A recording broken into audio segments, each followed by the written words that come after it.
Hello guys, this is your friend and we are back with a new fanfic. Which is what if Kurama Naruto awakened Otsutsuki bloodline during Chunin exam part 1.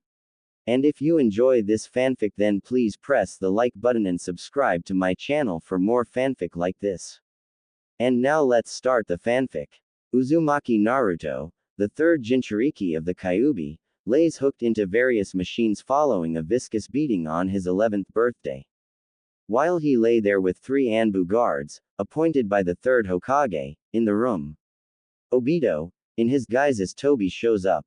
After easily dismantling the guards, he pulls the 9-tail out of the seal on Naruto's stomach by way of the 8 trigrams sealing style release and the judicious use of Kamui. As a final, up yours, the strongest of the 9 Biju releases all the blocks on Naruto's DNA, forcing his body into evolving and in some cases devolving to support all the potential stored in his blood. It is this change along with his passive Uzumaki bloodline that keeps him alive. As the Hokage rushes in with his Anbu, Obito, removing his mask, taunts them, telling them that he was the one who released Kurama on that night and now he has taken what he left behind. Believing Naruto is dying or already dead, he leaves the distraught Hokage. Inu, seeing movement on the chest of the dead Naruto, tells the Hokage. And doctors do what they can, ultimately informing them of the changes happening in the Jinchuriki's body. Kakashi, not understanding what those changes could mean for Naruto, asks, Lord Third, what could be hidden in his blood, apart from what we already know about his mother's family? We know his father came from a civilian family. They said his body is unlocking all the potential in his blood. Kakashi. We know the lineage of his mother and that the Uzumaki have always had strong life forces and vitality, but not everyone know about the beginning of the clan. You may or may not know, Kakashi, that the Uzumaki and the Senju are cousin clans, the third says. Seeing Kakashi's shocked face, he says, like I said, it's not a secret, but it's not well known. What is a secret and a very well kept one among these clans, are that they have one more close related clan they are cousins with, along with a distant relation to the Kagaya and the Hyuga. Being the Hokage, I am privileged to be in possession of ancient scrolls belonging to the Senju, some from the Uzumaki which was brought here from the Uzu ruins by Jiraiya. Both texts mention that they descend from a brother who took the Senju name, and a sister who chose the Uzumaki. The fact that they had another brother will rock the foundations of this village. Why do you say that, sir? A shocked Kakashi asks. Because, my boy, the other brother was known as Indra, the progenitor of the Uchiha clan. The elderly village leader replied, and that's not even the most shocking detail. Kakashi. Kakashi, unable to speak from the shock his mind is feeling, stumbled back, hoping for a chair to hopefully appear to keep him from fainting to what seems to be the ultimate secret.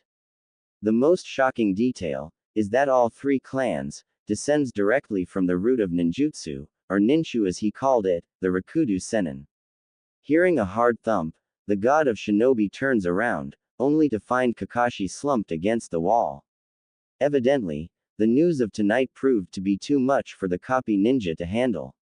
And he fainted. Naruto was in a dark place. He's been stuck in here since his latest beatdown, courtesy of the honorable villagers of the Leaf. At first he thought he was dumped here by them, until he heard a harsh, malevolent voice urging him to release it. Whatever that meant. Then it was urging him to run towards it. As if I would fall for that again, he thought. Then came the most excruciating pain he's ever felt. For someone who prides himself on his pain tolerance, again, courtesy of the loving Leaf villagers, he was being overwhelmed with the feeling of his life being out. This is it, he thought. Naruto Uzumaki, prospective Godime Hokage of the Leaf village, dies without achieving his dreams. Well, at least I get to finally meet my family, he thought. Death was setting in. He could feel the sensation of numbness in the tips of his fingers spreading. His heartbeat was slowing down drastically, from the thumping at the realization of his situation to now. His heart, sluggishly pumping, forcing him to fight, to live. All for naught, it would seem. Before he lost consciousness he saw an orange-colored specter in the shape of a fox, giving him the middle finger. Then, he knew no more. Drip. Child, waken from your slumber. Wah what? Waken from your slumber. The birds have already had their fill, and the world is passing from your sleepy grasp. Naruto jumped up, expecting to still be in the alleyway where he was beaten to a pulp. Instead he found a sewer. A stinking sewer. Is that where they dumped me? It's not enough that I am treated like trash, now I'm only fit to lay in their waste. Seize your wallowing boy, your life won't change if you're a whining bitch. Brother, mind your tongue. He is still a child. Who's there? Naruto shouted, spinning around in the faintly lit sewer. Came back to finish me off. You bastards. While I am guilty as charged, kiddo, my brothers aren't bastards. An amused voice answered back from the shadows. And in my day, I'd have shoved my foot in your mouth, through your for the insult, Dadbasa. Naruto was struck silent. In his rage he couldn't even form a thought, except his need to rip off the head of the person who would make fun of him. You dare to mock me? Dadbasa? Really, you mother from MMMMM. That is enough, be quiet from now on and listen well. A voice, different from the other three from before, was heard. Naruto could see a shadow in the form of a person walking from the shadowy depths of the sewer. First of all, my boy, you weren't dumped in a sewer. We are in your soul at the moment, what people stupidly refer to as the mindscape. We aren't even near the mind at the moment. It would need a powerful, bloodline-oriented jutsu to even penetrate. We get it, father, you're extremely intelligent and we are honored to be in your presence. Yes, forgive me for that. My boy, Naruto, your mental presence is here at the moment, but your physical body lies in the hospital of your village. Something has happened, besides the beating yo. Who the hell are you, old man? And if what you say is true, what are you doing in my soul? What? Child, how dare you speak to my father in such a way? You are my descendant, all right. There's no doubt about it. Elder sister, you can't condone such impudent behavior. That's correct, big brother, the boy has a treasonous mouth. Treason, you say? How? He doesn't know who we are. Even if he carries my name, he doesn't know the history behind it. So in his mind, there's no treason. We are just people who are invading his soul. You're right, my Naruto, forgive us for not introducing ourselves and explaining why we're here. Boys, introduce yourself to Naruto, please. I am Indra Otsutsuki, progenitor to the Uchiha of the Sharingan. My name is Ashura Otsutsuki, the Senju clan of the forest are my descendants. Yo, Naruto Otsutsuki, ancestor to the Bichin, Uzumaki clan. Stare in wonder at my awesomeness. And I am Hagoromo Otsutsuki, elder son to Kagaya Otsutsuki, the first chakra user. I am also known as the Sage of the Six Paths. Naruto stood as stiff as a statue. Only his chest movement due to breathing showed signs of life. His jaw became a feature of the sewer floor at the first person's introduction, eyes bulging at the seconds and finger pointed shakily at the thirds. Once the fourth introduced himself, his mind shut down. His body, though, jaw on the floor, eyes bulging comically and pointed hands still shaking, have yet to follow. Sigh, well, I believe we're done here. Killing someone like this, it's tough on my stomach. So I am off to offer the sacrifice to the great ramen god. Narada said, walking towards Naruto. Did someone just say something about my lord and savior? Naruto said immediately, coming out of shock. Good work, Narada. Though how you knew that would wake Naruto from his shock, we'd never know, though Hagoromo. You also worship the creator of the universe who gave us ramen. Narada asked her descendant, Naruto, in wonder. Never mind. Hagoromo, Indra and Ashura all thought, sweat dripping at the idiocy in front of them. Kami created the universe, sister. Yes, I know Indra. He used ramen as basis, don't ya know? Even I know about that. Science people calls it the noodle theory. Yep. No, it is not called such a stupid thing, it's called string theory. Pretty sure it's noodle theory, Indra. It describes how these string-like noodles propagate the holy broth called space and interact with each other. Narada answers, glasses appearing on the bridge of his nose, making him appear as a cultured and educated theorist. Urgh. Indra shouts. While this is amusing, Narada, we do not have time to waste.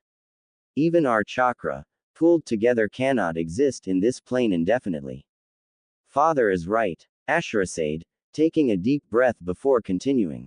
Uzumaki Naruto, as is my right as your ancestor through Senju Aina, I Senju Ashura gift you the knowledge of our clan. Please use it responsibly. Loath as I am to do this, it seems I have no choice.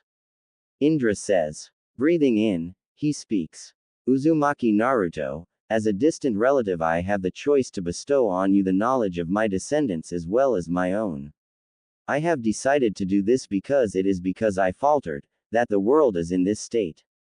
Therefore I Otsutsuki Indra gift you the knowledge of my clan. Please, don't mess things up. My turn then, Narada says, swaggering over to Naruto. Well then, let's start. Uzumaki Naruto, as is my right as your ancestor through Uzumaki Kushina, I Uzumaki Narada gift you the knowledge of our clan. Bowing a bit to make eye contact with Naruto, she says go wild kiddo. FFFF fu you Indra starts before being interrupted. Uzumaki Naruto, as is my right as your ancestor through the Uzumaki and Senju clans. I gift to you my knowledge of Senjutsu. Although, like your ancestors before you, you will not get my ocular bloodline even with the gift bestowed by Indra, you will get some of my chakra. Use it to bring peace to the nations. True peace. It's been 6 months since our resident prankster has been through literal hell. A beating undeserved, his chakra network ripped to shreds through the forceful removal of a chakra entity bound to his chakra since birth. And finally, the unlocking of his ancestral gifts and 4 entities literally jamming knowledge into his subconscious. With all that happening, things were bound to change. The body can only handle that much shock. And with his Uzumaki chakra, boosted and guided by Biju chakra for years, finally having the freedom to run loose, it was running rampant and showing exactly why Uzumakis were such boisterous people. Luckily, for Naruto, the introduction of Senju chakra brought calm to the rampant storm. Not saying that it didn't add to the changes, because it did. When the Uzumaki boosted the chakra coils, the Senju brought control. When the vitality was strengthened, so was the body. Muscle density for strength had speed added. When Naruto's mind was altered with Fuinjutsu in mind, Senju chakra added a balanced intellect. And so it went, changes upon changes, and in the end the Otsutsuki chakra brought the needed balance. The third Hokage was at wit's end. The never-ending paperwork, the demands of the council and the threat of the villagers had him almost pulling out his hair. People believed because the village is a military one, that they had autonomy, and that his word was law. How wrong they were. They were a village, inside a nation. The Fire Nation, to be exact, ruled by a daimyo. While he might have control over the shinobi, the daimyo had the last say over his citizens. And that's where the rub lay. The villagers of Konoha were out for blood. 11-year-old blood. And they were prepared to ask the highest authority in the Fire Nation for the right to shed said blood. And truthfully, there was nothing he could do about it. Naruto was a civilian, a powerful one, but still just a normal kid. And subject to the whim of the daimyo. He was walking into the Anbu hospital, finally getting to visit Naruto after 2 months of going through inane documents and the nonsense the civilians merchants file to get more power in the village. Although he wasn't visiting as often as he would like, he was getting information on the status of the boy, or what they could figure out. It hasn't been easy. Around midnight, after the removal of the Kyuubi, Naruto went into a state of shock. A bright glare of chakra shot from his tenketsu and built a cocoon over his body. As the glare lessened, it darkened into a pitch-black wall. Nobody could touch it, not without having your chakra nullified. In fact, they would not have been able to check in on Naruto without the wall allowing for it. As stupid as it sounds, After trying and not succeeding to break the shell, Kakashi wondered out loud how they would be able to keep Naruto healthy with the machines.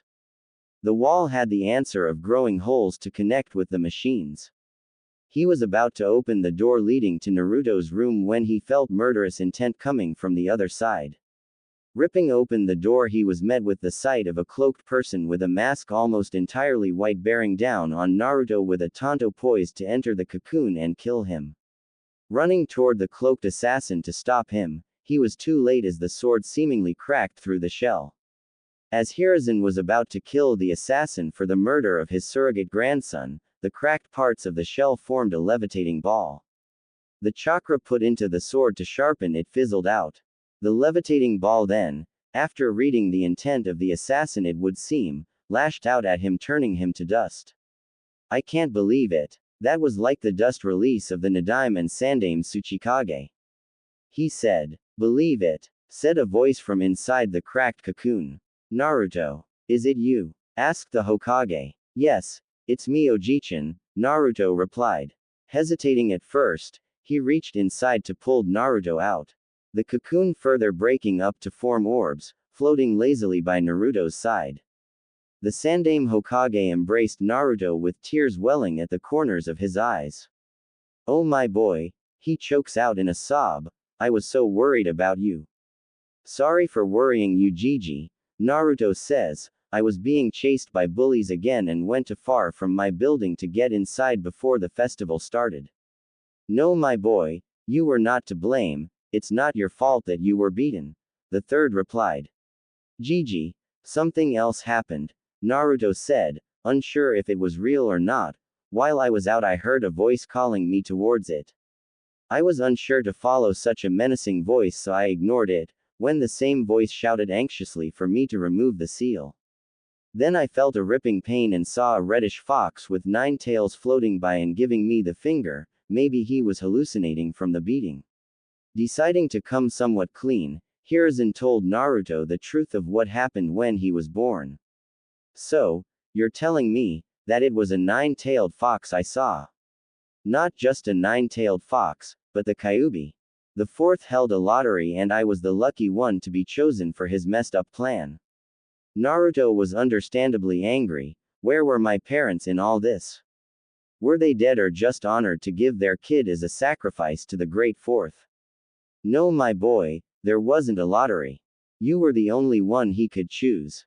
The Kyuubi was ripped out of the previous Jinchuriki. Besides you, she was the only one who could safely hold it Naruto, the Sandaime said. Why's that Hokage-sama? Naruto asked. Flinching at the title Hiruzen said, only one from the Uzumaki clan have the special chakra to hold it my boy. A clan? I come from a clan. A fuming Naruto asked, why am I only hearing about this now Hokage-sama? Where are the rest of my clan? He shouted. You are all that's left my boy, your mother died of having the biju ripped from her, just as one were when it was ripped from you, the Hokage said. Why? Naruto asked, pain filling his voice at the news of how his mother died, unshed tears threatening to mar his face, why all the subterfuge Gigi? Was I not worthy of the knowledge of my family? Guilt and sadness pooled at the Hokage's face, his features showing his age and weakness as he answered, on the contrary dear child, you are worthy of everything, it is the villagers that weren't worthy of the knowledge of your heritage. Confusion filled Naruto, what do you mean Gigi? Naruto, the reason I decided to tell you all this is because I can tell you changed a lot. Besides the physical growth, you grew mentally as well, you seem more mature. So with that in mind, can you truthfully say you would have kept all this to yourself if you didn't go through all this growth? He asked. Looking back, Naruto had to blush, no sir, I would have run off and shouted for the whole village to hear. That was the reason for the word games Naruto. You see, the Uzumaki clan were a feared clan. Shinobi with monstrous chakra capacity compared with other ninja clans. Blessed with otherworldly skills in Fuinjutsu and Kenjutsu. And because of this, they were attacked by 3 great villages and wiped from this world. The only ones with Uzumaki blood left are you and Senju Tsunade. Even with her, it's so diluted that all she's inherited from your clan is her temper. I see. Then bearing in mind my newfound maturity, can you tell me who my father was? Naruto asked. Licking his lips in nervousness, the Hokage answers, your father, Naruto, was Namikaze Minato. The fourth Hokage. Are you kidding me? That bastard is my father. Naruto growled out, it's not enough I was sacrificed for this village, but to hear that your own father set you up for a tortuous life. Tears were flowing freely from Hiruzen's eyes at seeing the anguished look in Naruto. Would you be less upset knowing he used someone else's child, Naruto? Would that make you proud? Asked the Sandaime Hokage. That brought a halt to the thoughts running through his mind. Can he acknowledge someone like that? Someone who would rip an unknown child from the arms of his parents, just to sacrifice him to this life? Would the thought filled him with pride? The answer was simple. No, Gigi, I'd be disgusted at the thought of being related to someone so cruel. Naruto finally admitted. When I think of your family, Naruto, I can't help but be filled with pride. They all died a warrior's death, something all shinobi want. Should we die, let it be by our terms, with no fear, no regrets. I'm actually jealous of them, Hiruzen said. What do you mean, Gigi? Why would you be jealous? Asked Naruto. My boy, I haven't been fearless for 11 years. Not since you were born. I have been in fear for your life every single day of your life. Should I die, what is to become of you? Will you be forced into being a mindless killing machine as someone always wanted you to become? Would you be broken and abused to become a shell of a person, or would the villagers finally have their fondest wish granted and have you die like an animal? Hiruzen confessed. Why would they be so cruel, Gigi? Naruto lamented. People hate that which they don't understand, dear boy, the Hokage admitted. They have a deep-seated fear of the Kyuubi, not unwarranted, but as you were only the prison to the beast, they'd have only succeeded in hastening their deaths should your death occur and the seal breaks. Even now, they are lobbying your execution at the courts of the daimyo. To be honest with you, Naruto, I have no idea how we will get through this should the daimyo decide you are a danger. The newly matured brain, sculpted by his Uzumaki chakra to think of creative ninjutsu formula, further enhanced by Senju decisiveness and balanced with the Otsutsuki calmness of thinking under pressure, finally came with an answer. We may not have to worry, Gigi, a smirking Naruto said. They're lobbying for the death of one, Naruto Uzumaki, orphan Jinchuriki of the Kyuubi no Yoko. Grinning when he caught on to what Naruto was thinking, what they do not know is that you're not a Jinchuriki anymore. You're an innocent citizen, even more so, you're the clan heir. Their request will backfire for sure, especially if the daimyo learns that you are a true Uzumaki. For this to work, we'll need someone to prove that I'm no longer a Jinchuriki, Naruto added. I have the right person in mind already, my boy. Rest up, while I send for him.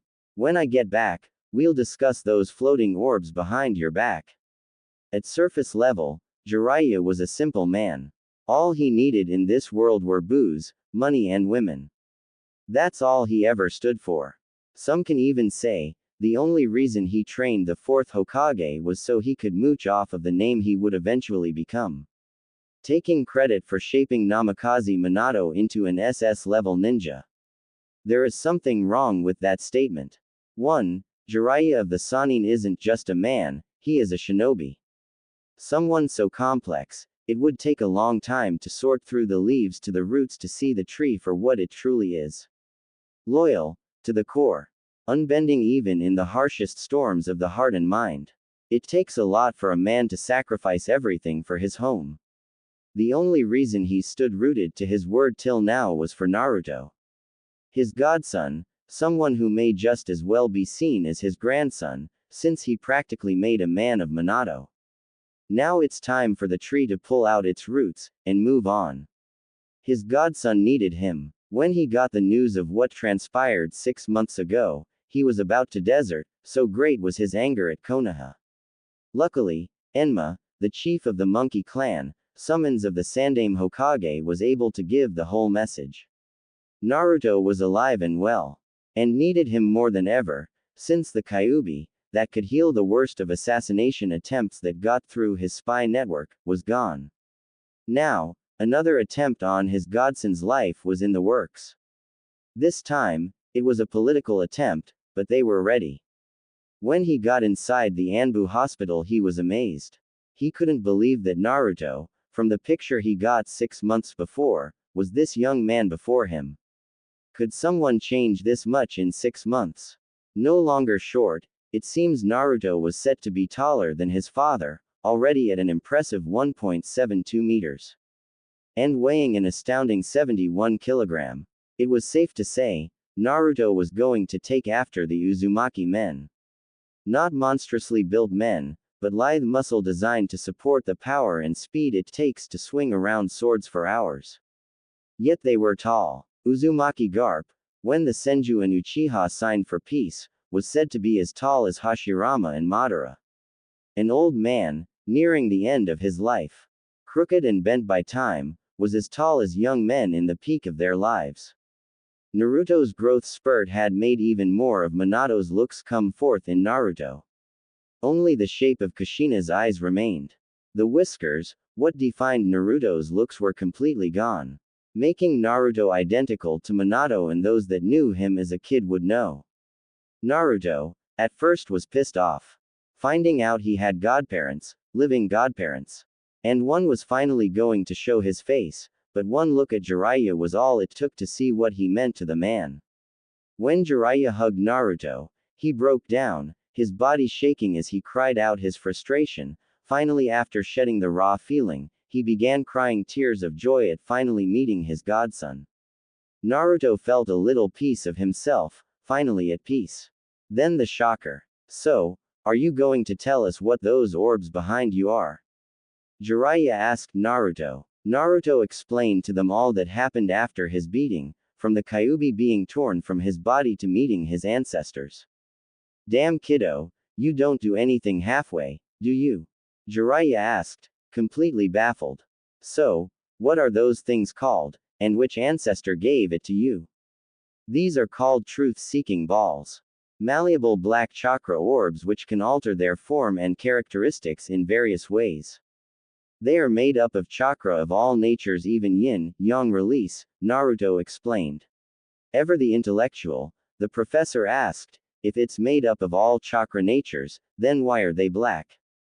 Or do they change colors depending on the chakra nature? No sir, although they are made up of chakra of all natures, these bad boys are basically a new time-space. So they are literally small balls of space. Naruto admitted smugly. The older shinobi were shocked at this. Which ancestor gave you this much power, Naruto? Sarutobi gasped. A fully grinning Naruto answered, the same one who gifted chakra to the world, Jiji, the sage of the 6 paths, Hagoromo Otsutsuki. The sage of the 6 paths gave you this? A stupefied Jiraiya asked. Yep, he did, a smug Naruto responded. Kid, you're seriously overpowered now, Jiraiya told him, and together with the knowledge to use these powers, you'll be unstoppable. Eventually, Naruto confirmed, but that won't happen for many years. Why is that, Naruto? Jiraiya wondered. I believe it's because he needs experience, am I right, Naruto?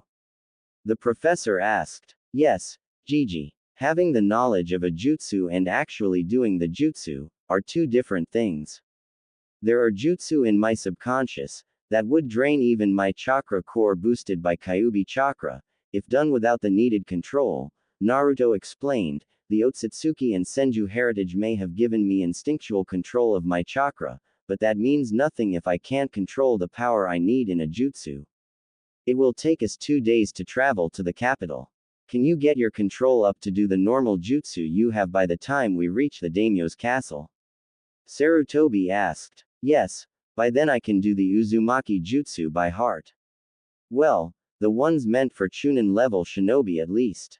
Jiraiya, always one for torturing sessions, also known to the weak-minded as training, asked Naruto, have you heard of shadow clones, kiddo? Naruto's eyes glazed for a second, searching his subconscious for the answer. Yes, the Nadime's jutsu. Brilliant. With this, I may reach Jonin level control by then. Then let's go. The capital awaits. Naruto left 50 shadow clones, with orders to go into the Anbu training fields to get the needed control to be able to use the normal jutsu in his arsenal on the level Uzumaki and Senju, Jonin. They had a meeting to interrupt. The three ninja made it to the Fire Daimyo's castle that night, having run like madmen when it seemed Naruto had the endurance to keep up with the older men. The next day the citizens of the Land of Fire would bring complaints to the court. Normally the issues of Konoha would be dealt with immediately, and the merchants of Konoha were counting on this fact. They forgot an important aspect: the daimyo is an important figure, and he would only meet immediately with other important figures. Mainly, other daimyo or his Hokage. And when he was told that a delegation from Konohagakure was outside his castle gates, asking for a meeting, but Sarutobi wasn't part of the group. He sent word that he will meet them post-haste. As in, when it is time to meet the citizens. The self-important merchants did not like this at all. How could the daimyo treat them like second-class citizens? They were just as important as the Hokage in their minds. So, as he would meet with the Kage when a meeting was called, so should he leap for them. Sadly, this was not the case. They were going to have to wait. And as they were on a very important assignment, and as the Hokage can mess up everything they've worked for, up till now. They were very desperate. Thank you for meeting us so soon, Daimyo-sama. I know you had many things you could have done, and I am grateful that you decided to do this. Sarutobi started. It's fine, Hiruzen. Truthfully, I had nothing to do for 2 days now. The only reason I had my people tell you I'm busy was because the merchants of your village look extremely funny when they are upset, an almost giggly daimyo said. We know, it's an enjoyable part-time of all three of us, the Hokage answered back. Speaking of your companions, Hiruzen. I recognize Jiraiya, a little older than the last time I saw him though, but the other one I don't know. Though, the face is extremely recognizable. Are you perhaps a Senju or Namikaze, boy? The daimyo asked Naruto. Naruto stood up and gave a low now. Daimyo-sama, it is an honor to be in your presence. You are correct in your guess. I am both a Senju and a Namikaze, although I am not known by those family names. My name is Uzumaki Naruto. Entirely amazed by the manner in which Naruto spoke to the daimyo, Sarutobi and Jiraiya missed the slight narrowing of the daimyo's gaze. Uzumaki, you say? What do you take me for, boy? The daimyo spat. Do you Senju think you can waltz in and take the Uzu seat simply because you are related to them? Not even Tsunade has the right to it. What makes you think you do? Shocked at the tension created, Naruto stuttered out, D daimyo-sama, forgive me for not introducing myself fully. I am Naruto, son of Namikaze Minato, as you guessed, but I carry my mother's family name. I am the son of Uzumaki Kushina, sir. She was the granddaughter of the Uzu daimyo. Is this true, Hiruzen? If so, why was I not told about any of this? An extremely upset daimyo asked. For the same reason I never told a soul that Naruto is the son of Minato. If people found out he was truly an Uzumaki, he would have suffered more assassination attempts than he already has. Kumo would stop at nothing to attempt another kidnapping as they had with Kushina. Misu and Iwa would just do it to be spiteful. And Iwa would look into it deep enough to figure out his Namikaze heritage. Sarutobi clarified. And they haven't already. How could someone not see it? The boy looks exactly like Minato. A stunned daimyo inquired. Sir, it's because 6 months ago, all the people saw was a demon, some were kinder and only saw a Jinchuriki, Naruto told the daimyo. Ah, so that's what you meant by more assassination attempts, the daimyo said. What changed though? As I understand it, a Jinchuriki dies when the Biju is taken out. The Hokage explained what happened 6 months ago, keeping the changes in Naruto and his ancestors out of the explanation. Just as he finished explaining, the doors to the daimyo's private office was forcefully opened. It was the daimyo's son, with the merchants of Konoha smugly following. Finally having an audience with the daimyo, they thought they were one step closer to the total annihilation of the demon brat. As the daimyo's sun was partially blocking their view, they couldn't see all the inhabitants of the room. Only one was visible, the target of their hatred, brought to them on a silver platter, as it would seem. There he is, my lord. That's the demon we were talking about. Even now he's trying to influence your father as he has influenced our Hokage. One Gonzo wacko shrieked. What? Guards seize him immediately. Isshin, the son of the daimyo shouted. On whose orders, son? Have you checked to see if I'm under anyone's control? No, you have not, and what you were about to do could have been a grave mistake, the daimyo said, stopping Isshin. Father, these people are merchants from Konoha. They have been sent by the Hokage when he managed to get free from the influence of the Kyuubi Jinchuriki. He asked them to tell you to come to Konoha so they can finally execute the demon. Is that so? Then why didn't their Hokage come here himself? A bemused daimyo asked. He's in the Anbu hospital, daimyo-sama. They won't open for anyone and they are keeping him inside so he can fully heal. That's why we were sent, as his most trustworthy citizens, Gonzo replied, fully believing the daimyo would fall for it. All they needed was for him to execute the demon brat. Now openly amused, the daimyo said, Wow, Hiruzen, you must have grown extremely powerful over time. For you to be so sick and in hospital and here at the same time. Yes, daimyo-sama, sometimes I surprise myself too, a voice, sounding like their Hokage replied from around the corner. Now fully entering the room, Isshin, the guards and pale-looking merchants saw the glaring faces of the Sandaime Hokage and the Sannin. Seeing their plan had failed, Gonzo took out a kunai and threw it, not with great accuracy mind you, with the intention to kill Naruto only for him to catch the badly thrown weapon before it killed the daimyo in whose path it flew. Guards, arrest him. Had it not been for the Uzumaki clan heir, I would have been dead. The daimyo shouted. Uzumaki heir? No, daimyo-sama, you're mistaken. He was given that name. It's not his real name. Gonzo shrieked. Wrong. He is Uzumaki Naruto, son of Uzumaki Kushina, the granddaughter of the deceased Uzukai. The daimyo said coolly, former Jinchuriki of the Kyuubi no Yoko. No, I refuse to believe that. He is the demon himself. Gonzo shouted. Then the Shadaime Hokage married a demon, and his children and grandchildren were demon spawn. The daimyo asked. What does this have to do about that demon brat being the Kyuubi? One of Gonzo's companion asked. Mito Senju was the very first Jinchuriki of the Kyuubi, after her was Naruto's mother, the princess of the Uzumaki. So answer me, if Naruto is the Kyuubi just because it is sealed into him, actually, it's not anymore, then Mito Senju and all their children and grandchildren are demons. Is that right? The daimyo asked. No, daimyo-sama, that boy alone is the demon. There's no way he is a true Uzumaki, there are no mention of his parents' names, so he is the demon in human form. The other companies of Gonzo said. There's one way to prove this. The Hokage said, daimyo-sama, besides sealing and kenjutsu, what else was unique to the royal Uzumaki?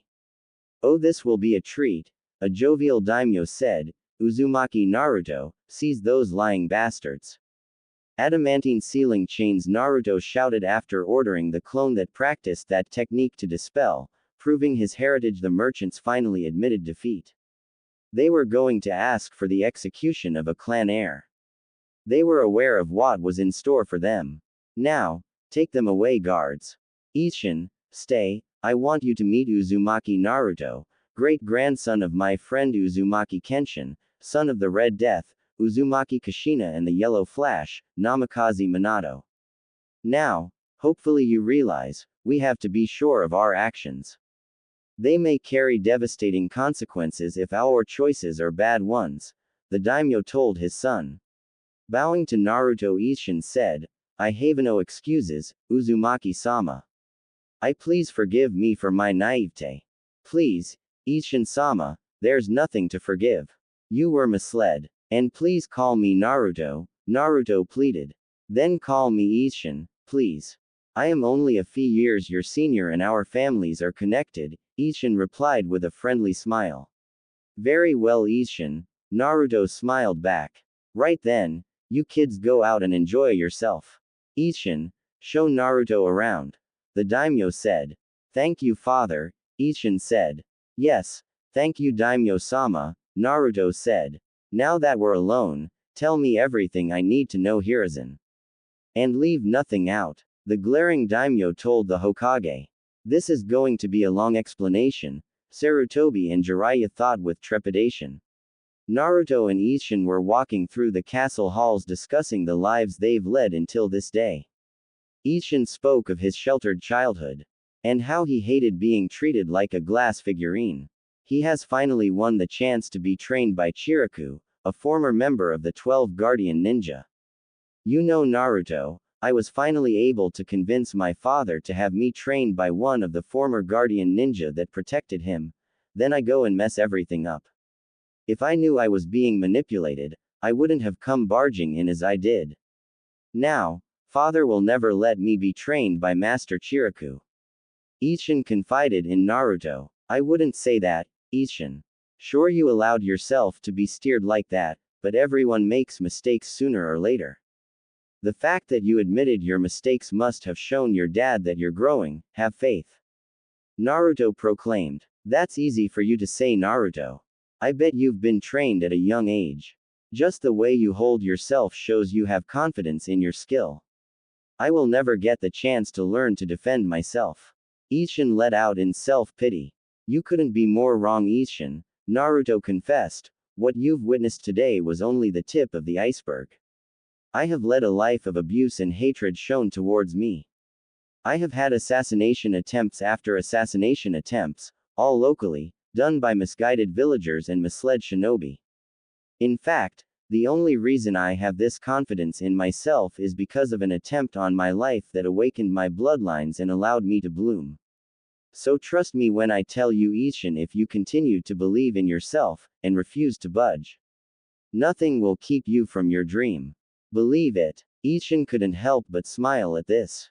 This guy was special. He felt so low after he made that mistake in his father's office, that he believed his dreams were shattered. Now, with only a few words from Naruto, he believed he would fulfill his dreams. There is no doubt that he would. And he met a friend today that would hold him accountable too. A good friend, a true one. Finally, the two friends were walking out of the castle into the garden in the castle grounds when they heard a terrible shrieking. You, what are you doing here? Leave here, move, you filth. One of the merchants' wives shrieked, walking towards Isshin and Naruto in laborious steps. When she reached Isshin and Naruto, she put her hand on Naruto's shoulder and pulled hard to throw him on the ground. Tired of always being attacked, he defended himself, swiping her feet from under her. When she fell, she screamed hard and loud. The ninja their group hired to protect them on their trek to the capital attacked Naruto with the intent to incapacitate him harshly if they had to. One ninja threw kunai towards Naruto and Isshin to split them apart and get them away from the client. Naruto, knowing Isshin didn't know how to defend himself from kunai, directed one TSB, truth-seeking ball, to intercept the kunai, turning them into dust. Then turned another TSB into Senbon, throwing them with harsh speeds towards all three shinobi. Two got hit and felt the draining effects of the TSB, effectively halting their attack. The last shinobi, thinking that the demon brat poisoned his team members, changing his mission from incapacitating to maim, did hand seals and called out. Fire release. Great fireball technique. Naruto did some seals and called out. Water style. Water wall. Naruto was panicking. This was the first shinobi fight where he defended himself with ninjutsu. And with Isshin here, he couldn't allow himself to lose. Luckily, help came from the castle guards. The Konoha ninja was about to attack Naruto with kenjutsu when he found himself restrained. Fighting for release, he turned around to see who the accomplice of the demon brat was. He paled when he saw himself face to face with one Asuma Sarutobi, the son of the Hokage. How much worse could this day become? He thought to himself. What the hell is going on out here? He heard a voice shout. Looking over to the side the voice came from, he got his answer. Hey, Dad, I think this belongs to you, Asuma cheekily called out. He was attacking the son of the daimyo. Luckily Naruto was here to protect him until we came. Why did I have to ask myself that question? The Konoha shinobi lamented. What do you have to say for yourself, Konoha nin? Sarutobi growled at the pale shinobi. Hokage-sama, we weren't attacking the son of the daimyo. We were protecting our client because the de Uzumaki-san attacked her, the shinobi told the Hokage. We honestly didn't know the boy was the son of the daimyo, sir. Is it true, Naruto? Did you attack that lady? Sarutobi asked Naruto. No, sir. I was only defending myself when this lady attacked me for no reason, Naruto told the Hokage. You lying filth. How dare you say I was attacking you? I was getting you away from this castle. Who knows what you were planning to do here? The merchant's wife screamed. Enough. You are the filth here. Attacking Uzumaki-sama like you did, disregarding that you were on royal grounds. If it wasn't for Uzumaki-sama here, your guards would have killed us. Isshin told her. Watch how you speak to us, boy. Do you know who we are? The merchant wife's companion yelled. 3 lowlifes who aren't even worth my spit. Isshin growled. I am Oda Isshin, son of the fire daimyo, and the one you stupidly called filth is Uzumaki Naruto, grandson of the deceased whirlpool daimyo. That thing isn't a true Uzumaki Oda-sama, yelled one of the dunce ladies. This thing as you call him is a nobleman, connected to our family through friendship and marriage by our ancestors, and now once again the friendship shared between us. Well said, my boy. If I didn't see the humility you showed inside my office, after you made that error, what I saw now shows me you've finally started to grow up. A very proud daimyo praised Isshin. Blushing from the surprise compliment, Isshin replied, bowing, thank you for the praise, father. No thanks needed, son. Well, what are you waiting for? Order the guards to take away the filth, the daimyo said with a grin. But, daimyo-sama, we're not the filth, that boy is. Dunce lady number 1 begged. No, you are the filth. This is truly the clan heir of the Uzu prefecture through his mother, Kushina, whose father was the daimyo. Even though their nation doesn't exist anymore, he's the prince. And all the riches belonging to them that my family have held as his. So how can I call him filth? The daimyo asked. A dejected group, the dunce ladies and shinobi were when they couldn't answer back. They knew they were in big trouble. Even more so, the 3 shinobi, since they didn't receive the mission from the mission room. They only saw money and the chance to kill the demon brat. They believed all would be forgiven when they returned and their superiors found out why they left without permission. Now, they would be lucky to receive a suspension without pay. Especially since the heir of the daimyo was in danger because of them. Guards, take them away, please. I have had enough of them. Isshin ordered. Naruto walked up to Asuma after the guards took their prisoners away and hugged him. Hey kiddo. Long time no see. Asuma said, ruffling Naruto's hair. Man, you've grown huge. What have they been putting in your ramen? He joked. It's just my superior genes at work, uncle. Naruto joked back. I have a feeling you have some tall tales to tell me, Dad, especially since we've already had complaints of a super pervert peeking at the baths. Meaning you've called Jiraiya back. Asuma said to his father. You'd be right. On both counts, Sarutobi replied dryly, taking a kunai and dispelling Jiraiya's sheepish shadow clone with a thrust to the nuts. Naruto and Isshin snickered when they heard anguished shouting coming from where the communal baths were located. The memories from Jiraiya's clone causing him to eep, and thereby giving away his perverted actions. Seems the women of the capital hit just as hard as those in Konoha. Please. Not the face. Not the face. He screamed. No. The face. Please. The face. Have mercy, please. After the group returned inside the castle with a bruised Jiraiya joining them, Naruto told Asuma and Isshin what happened to him to cause the changes, keeping the family secrets to himself. Asuma, though, already knew about his parents, yet was shocked to find out where Naruto got his Senju blood from. Did you know about this, Dad? He asked his father. Of course I did, Asuma. How do you think Minato got the plans for his jutsu?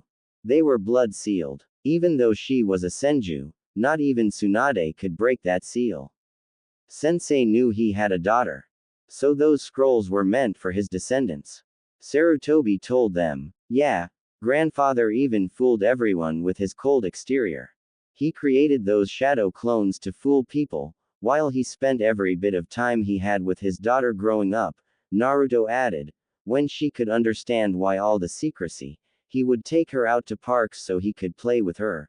With a henge seal on, of course. Naruto's eyes glazed over for a second, after which he added, I don't think my pranking came entirely from my Uzumaki side, Gigi. Amazed by the ingenuity of Tobirama Senju, he asked, why do you say that, Naruto? Naruto's face took on smirk that was entirely too much like his sensei's for comfort. My great-grandfather was working on a seal that would create shadow clones of shadow clones at a fraction of the chakra it normally took. Just create a shadow clone, slap the seal on, and that clone can create as many as the power inside them could make. Problem was, they weren't usable since a clone doesn't has its own subconscious and needed the original to create orders. Seeing that it would only work on creating clones of non-sentient things, he decided to put the seal in the Hokage's official stamp. So every time you stamped an official document, adding chakra to verify it, you've been damning yourself into doing double the work. My father apparently saw through the illusion on his first day as Hokage and put the counter seal on his wrist, canceling the clones. A snickering Naruto finished explaining. With comical tears streaming down his face, shivering bottom lip, Hiruzen Sarutobi fell in his knees with his hands balled in fists and screamed, You bastard, sensei.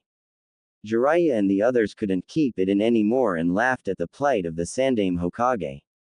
In aim, things weren't going as good as one would have thought it would. When Obito got back to the Akatsuki headquarters, he tried to get the Kyuubi chakra into the husk of the Jubi, a primordial beast that the Kyuubi once formed part of. Problem was, since the Kyuubi chakra was divided, and the yin aspect was inside the belly of the Shinigami, the only thing that kept it on the mortal plane was the seal on Naruto. Since the seal was made with the assistance of the Shinigami herself. Once Obito pulled the yang chakra out of the dimension he stored it in, it faded until nothing was left. When Obito found out, he lashed out in his fury, releasing so much chakra that the Jubi husk started to consume it. Since his chakra was inside Obito through the white Zetsu parts that were embedded in him, not to mention the chakra he inherited from the one who initially stole from the God Tree. Fortunately, Obito got free of the husk's draw. Unfortunately, he set the precedent for the chakra of the Son Goku, Kokuo and Isobu to break out as well and dissipate. Zetsu, on discovering what happened, lost himself in rage, ripping out nearly all of the Zetsu clone parts inside Obito. When he came to, he realized what he had done. Because of what Obito did, they were set back 3 years before they could capture those Biju again. Now, because of his own fury, Obito had to wait for new Zetsu components, since the husk's energy was almost exhausted from the forceful release of the Biju energy it amassed. Obito's would also need physical therapy to get back on the level he was with these implants. All because the child got impatient, Zetsu thought. The threesome, consisting of one academy student, a Sannin and Hokage, elected to get back to Konoha that very day.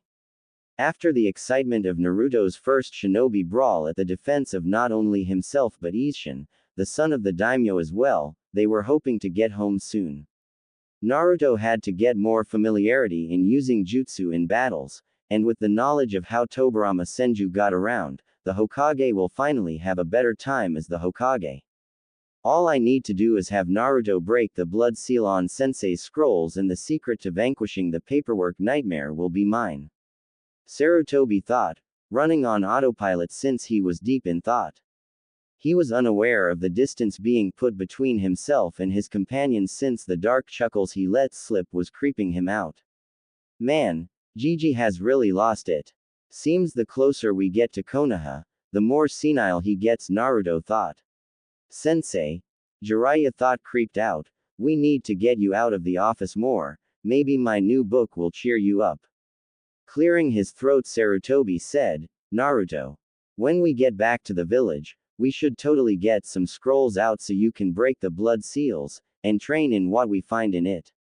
Perhaps starting with Tobirama Sensei's scrolls. Totally. Naruto thought, his face set in disbelief. He's probably after grandfather's clone seal. Gigi, you do remember that I have all my grandfather's knowledge locked up in my subconscious, right? All I have to do is search for the needed information and I'll have it in a jiffy. He was interrupted when the Hokage started shaking him, a demented glint in his eyes. I need it, my boy. I've got to have it, my precious, Hiruzen snarled, hissing like a viper. Did you just call me your precious Gigi? Naruto asked, his face now set in deadpan. Not you, my boy, Sarutobi replied calmly, his features returned normal, your grandfather's precious seal, his face returning to a snarl. Okay, Naruto said, rolling his eyes, detour. He asked Jiraiya. Definitely, Jiraiya replied, let's see Tanzaku guy, if we're lucky we'll find Tsunade and dupe her into becoming the 5th Hokage. Sounds like a plan, Naruto said, making a clone to put the clone seal on the Hokage. Muahahaha. Finally, I am free. Sarutobi shouted. Yeah, and maybe get her to look into Sensei's mental health as well, Jiraiya said with a giggle. Tanzaku guy. Where all your dreams will come true. Yeah, that doesn't sound like an extortion scheme at all, Naruto thought. Well, Sensei, here we are. Tanzaku guy, home of gambling dens and some of the best brothels a guy could ask for, Jiraiya announced grandly. We're here on business, Jiraiya, and on a deadline. That stone clone I left will be out of chakra by the morning. Let's just find Tsunade and leave. Hiruzen said, it won't be that easy, Sensei. She's bound to be in a casino, and where there's money to be won and booze to be drunk, she'll probably have her claws out, Jiraiya said. If we have to, we'll just kidnap her like that last Sanin mission where she refused to leave Los Nuevo, Hiruzen added. The casino capital. She still drools when it's mentioned. Too bad she lost so much money in that place then threatened to wreck it, Jiraiya shook his head at the memory. Yes, I won. Sweet Ryo come to mama. That would be her? Naruto asked, a sweat drop forming. Yes, she didn't inherit much from the Uzumaki. Some sealing skill, but the temper and exuberance came in abundance, the 3rd Hokage said with a wry grin. Shizune. Tonight we dine like queens. But first, we have to find out who's after me. And pay them back for this large windfall, Tsunade said, a dark grin forming. Sai okay Tsunade-sama. Just don't wreck this place, please. We don't want any trouble from the daimyo again, Shizune said with a cold feeling coming over her.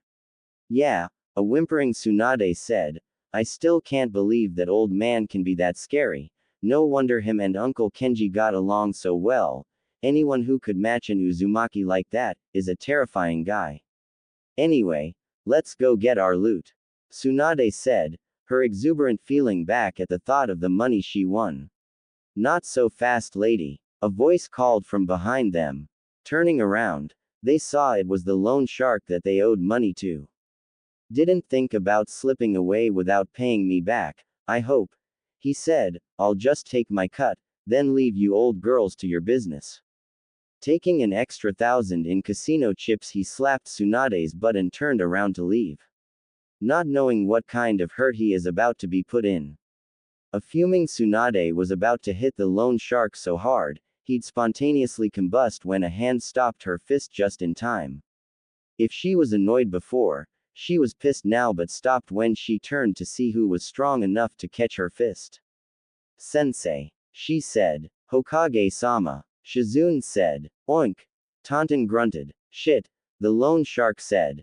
Looking at the loan shark, Hiruzen said, as compensation for saving your life, I will take the money you lent one of my shinobi. And for touching one of my subordinates inappropriately, I will be taking all the money you have on you. And your apology to her. Why yes sir. Take what you want and thank you for saving me. the loan shark said. Turning to Tsunade, he bowed low. Please accept my apology for touching you so inappropriately, ma'am. Then he left in a brisk walk before sprinting away as he turned a corner.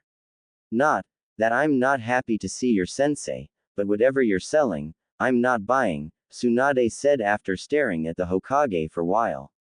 Well, we will see, Tsunade. You do remember that I am the Hokage, right? Trained by your grandfather and granduncle? The Hokage asked. Nevertheless, I will not go down quietly. Tsunade growled, and neither Jiraiya or you will leave without debilitating injuries.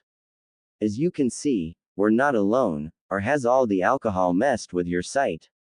Jiraiya asked her. Scoffing, she answered back, who, the guy who's glaring at me?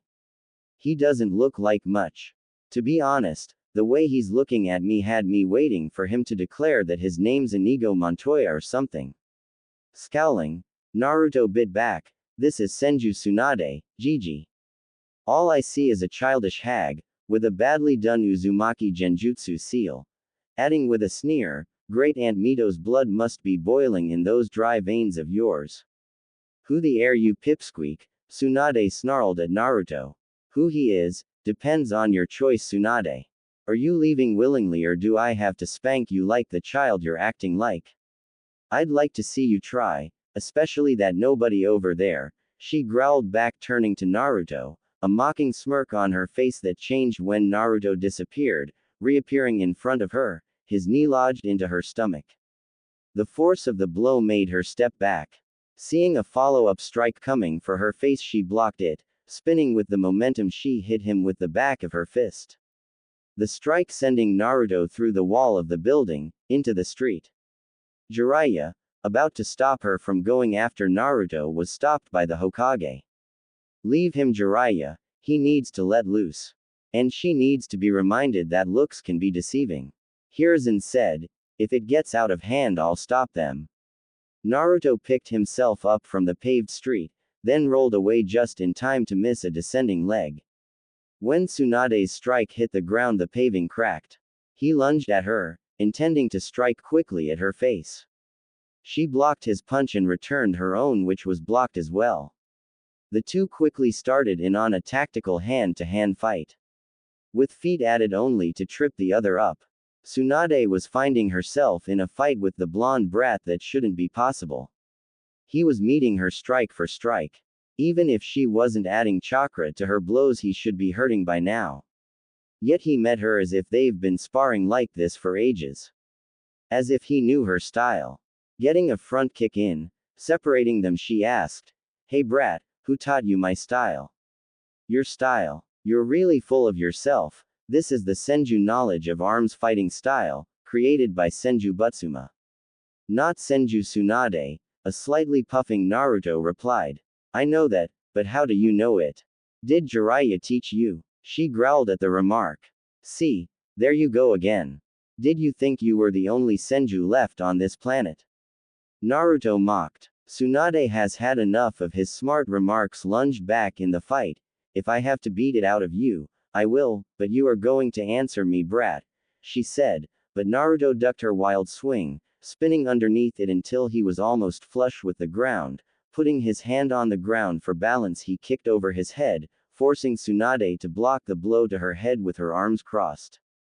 Seeing the ruse had worked, he pushed himself up, spinning into her body, with his elbow striking over her heart.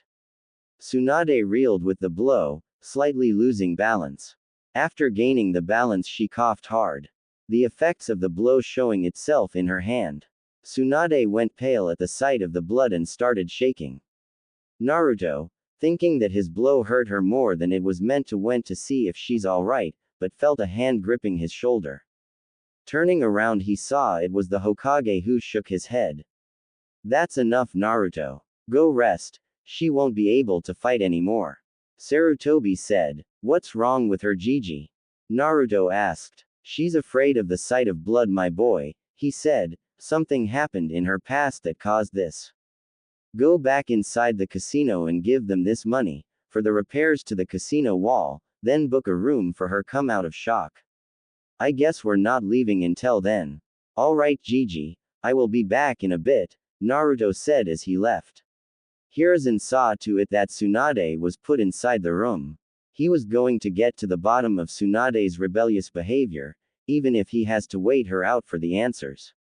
When Tsunade came out of her shock, she found herself laying on a futon inside the hotel area of the casino. She recoiled when a damp towel was placed on her forehead, then saw she was being tended to by her friend and honorary niece, Shizune. They have gone through perdition together, Shizune and her.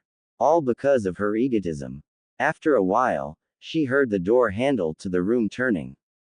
It was her sensei. She knew that much, but she had no idea which aspect of her sensei she'd be facing.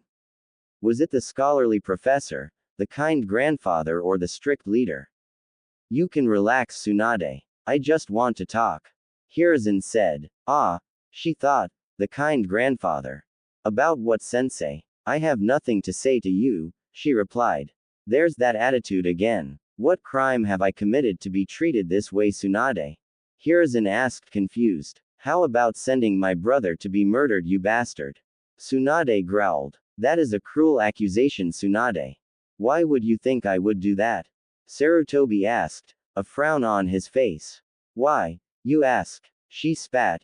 You were the Hokage. It was nearing the end of the war, sensei. You assign missions personally during wartime. Well then, Tsunade, let me tell you what happened on that day. We were just coming to the end of Minato's debriefing on what happened between him and the Raikage's son on the Kumo border, and were about to make our way to the mission room. Orochimaru was with me when I got the news that the Gold and Silver brothers were attacking inside our borders. Seems the third Raikage didn't take kindly to the news that both his son and their Jinchuriki were bested by one of my Jonin. Sarutobi said. My wife, Bawako, had just gone to that border that morning since we were short on medic nin. At the same time, news came that a battalion of 2,000 Iowa shinobi with levels Chunin and upwards were threatening the border our allies share with them. I was soft that day, I know. I didn't want to lose her. My wife was my best friend before I started courting her. So I went with my heart. I told Orochimaru to take over my duties. Minato, bless his soul, told me to not fret about the Iowa border. He would take his Anbu team and destroy them, even if it should taint his heart. So, I left. I ran as fast as I could. Luckily I made it in time, but was immediately joined in a fight with those monsters. I didn't have as much chakra since I used a lot to fuel my muscles to run to the border, but with the help of Enma and the timely appearance of Jiraiya, we managed to make them flee, Hiruzen told her. My body was crushed. My chakra was depleted and I fell into a coma. When I came to, I expected to hear bad news about what happened on the Iowa border. What I heard surprised me and unnerved me. For a Jonin to dismantle a 2,000-strong battalion, and force a Kage to submit. I couldn't believe it. Then I heard about your brother. He was too young. No matter the rank, I would have never sent him on an assassination mission with him as the leader. The state of his body showed the barbarity that was used. I was angry to find out that he took the mission after Orochimaru goaded him. Had that not happened, Tsunade, Orochimaru would have been the fourth Hokage. I actually had the documents signed already. I was waiting to surprise the man I thought of as a son. That he would be so callous with his subordinates, one being his teammate's little brother, made me question his integrity. Problem was, I needed a successor. So I appointed Minato. He made a promise, and he did what he said he would. And not one of his team was sacrificed for it. Now, I just had to heal. Both my body and my heart was broken that day. Tsunade, though the anger left her, sneered at that statement. You didn't lose anyone that day, what would have you so heartbroken, she scowled. Did you really forget, Tsunade? Nawaki was my godson. I trained him, together with Asuma, not because he was my sensei's grandson. I did it because it was my duty as a godfather, he said. Tsunade was shocked. She honestly forgot about that. She was confused as well. How could she forget that? She clearly remembers her sensei spending more time at her parents' home than was normal for an instructor, then as the Hokage. And he spent most of it talking to Naoki, him and Asuma playing together. Hiruzen was thinking the same thing, something was not right. I ask you again, Tsunade, who told you that I sent Naoki to his death? He asked. Tsunade grabbed her head. Overwhelming pain centered on her forehead flooded her. What's wrong with her seal? Why can't she think back to that day? I can't remember sensei. All I remember is the grief and anger. She bit out through the cloud of pain that covered her being. Jiraiya, come out, I know you're there, he ordered. Jiraiya phased into visibility after canceling his invisibility jutsu and immediately checked Tsunade. She's not under any genjutsu, sir. Not that I could tell. He answered. Shizune, check her brain patterns for irregularities, this could be an Uchiha genjutsu. Shizune checked her master and replied, her patterns are normal Jiraiya-sama, but she's under immense stress. She may pass out any moment, she told them, her face set in concern for her friend. Jiraiya went through some hand seals ending on the boar seal, hovered his hand over Tsunade's and whispered out. Uzumaki sacred technique. Akaraka ni suru. Pouring a lot of chakra into the technique, he slowly lifted his hand. Seals lifted from behind the bone. Jiraiya swore when he read what it did. These are Uzumaki genjutsu seals, corrupted with another one, I've never seen before. But from what I can see, it can be cancelled with another technique from the Uzumaki. Are you sure, Jiraiya? When he saw him nodding he said, very well, go ahead. Jiraiya again went through hand seals. Numbering 50 when a hand with a very firm grip stopped him from completing the jutsu. Naruto, what hell did you stop me for? Sealing is a very delicate art. If I was interrupted at the wrong moment, Tsunade could have been killed. He growled, extremely pissed. I realize that, but you were about to make a grave mistake based on an assumption, Naruto said. What are you talking about? I know what I am doing, Jiraiya snarled. You just said you've never seen the second seal before. Then assumed that it would be lifted when the Uzumaki seal broke. Naruto corrected him calmly. I know what the other seal does, and if you completed that jutsu, you would have killed all of us while leveling this town also. Jiraiya was shaken. Sure, he didn't know what the other seal was, but it wasn't connected to any power source that could deal that much damage. Okay, Naruto, what do you know of this seal? Sarutobi asked. It's an experimental seal my grandfather created, Gigi. It was meant to piggyback on other seals, more powerful. Filled with suggestions, it would alter the real seal. Like a virus, it could change it to whatever the creator of the experimental seal wanted.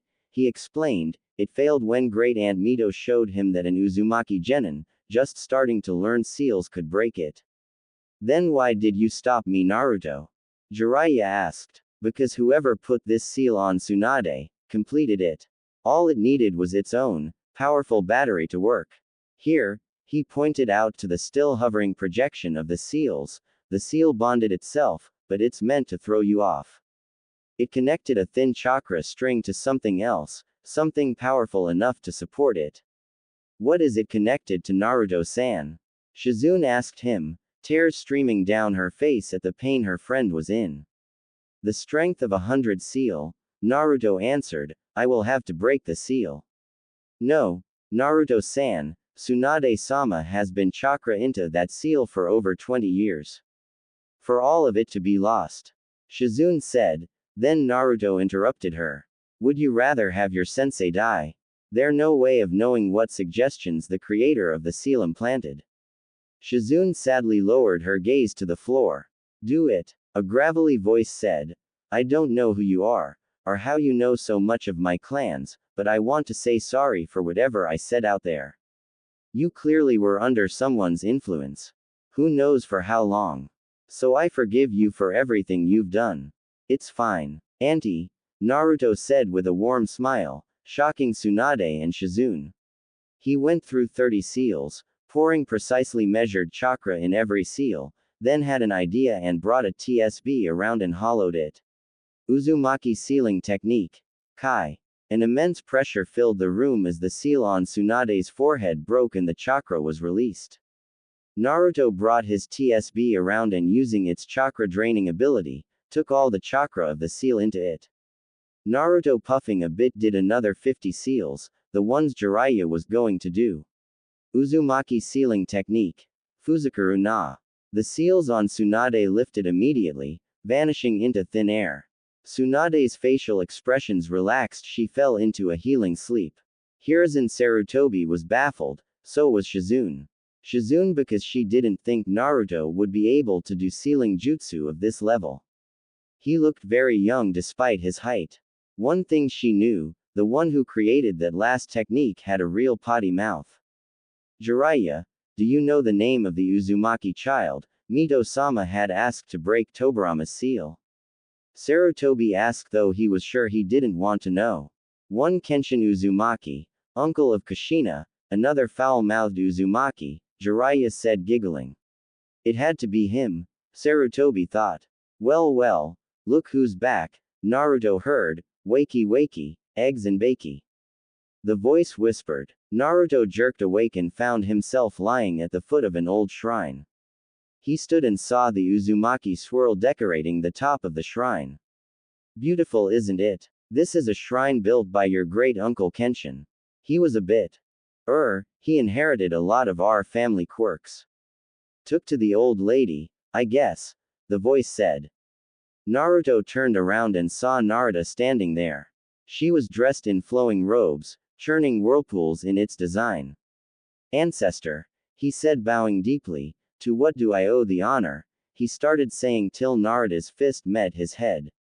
Is that any way to greet your Uzumaki ancestor? She wailed. I guess not, Naruto said, sup ba-chan. He greeted her with a grin. A tick appeared on her forehead. You're pushing it with the ba-chan comment, but that was much better. Narita said. Seriously though, what are you doing here? Naruto asked. Narita peered at Naruto and asked, have you been having trouble with your chakra lately? Well, now that you mention it, yes I have. Since after my fight with those shinobi the merchants, hags had with them. Then when I added Aunt Tsunade's chakra to my truth-seeking ball, my core just started wobbling, Naruto answered. Well, just don't do anything strenuous for the day, she told him, your chakra is merging with the gifts Ashura and I left you, and it will make your control lose and gain balance in weird intervals. Damn, we still have to get back to Konoha by tomorrow morning. So I'll probably have to add chakra to my leg muscles again to keep up, Naruto said with a whine. Quit whining. Just ask Jiraiya to carry you. Narita said, and after you give back Tsunade's chakra the fluctuations wouldn't be so bad. So don't touch your own for the day and you'll be fine. Naruto had a feeling there was more and asked, what aren't you telling me ba-chan?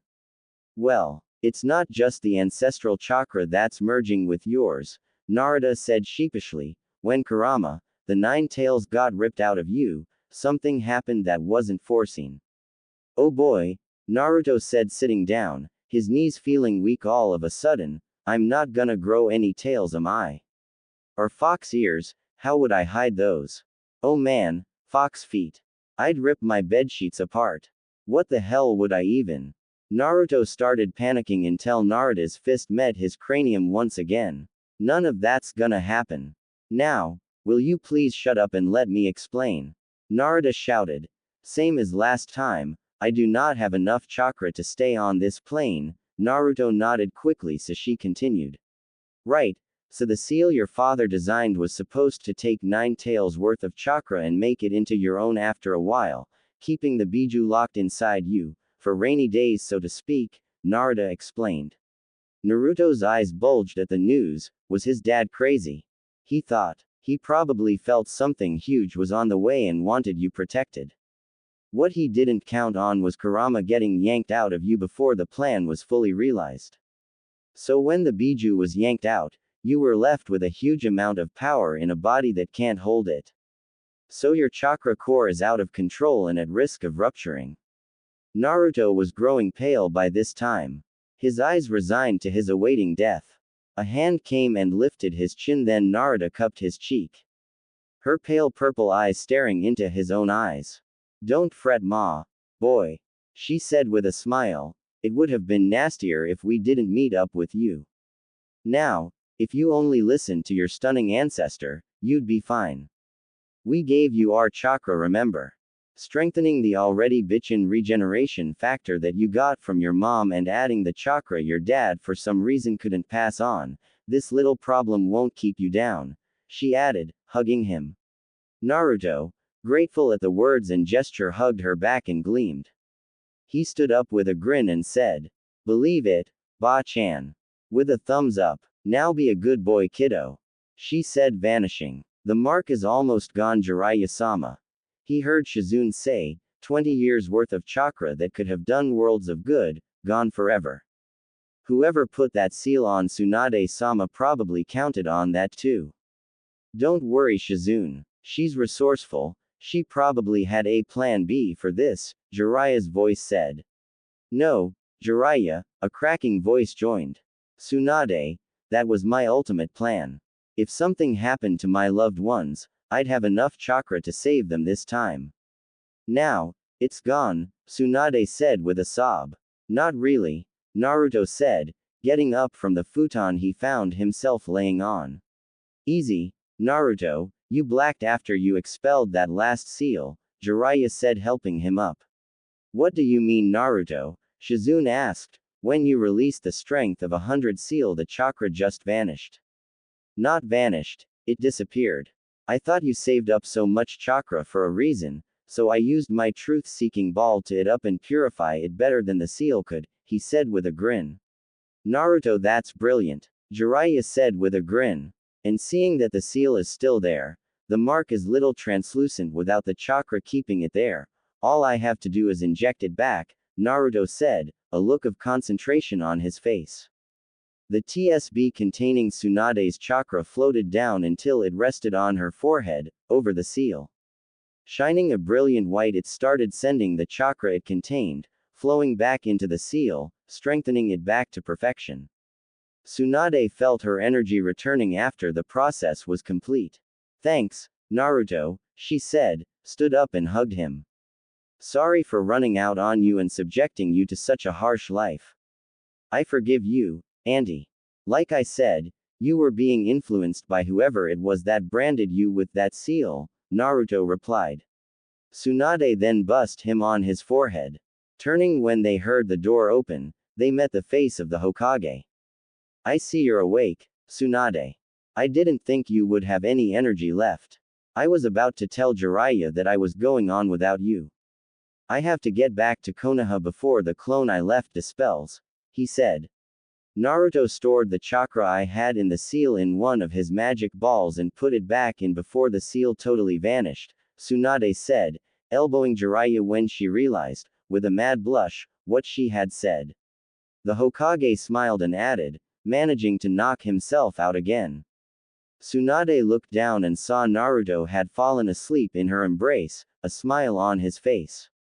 She smiled as well and said, We're going with you, sensei. Jiraiya can carry Naruto.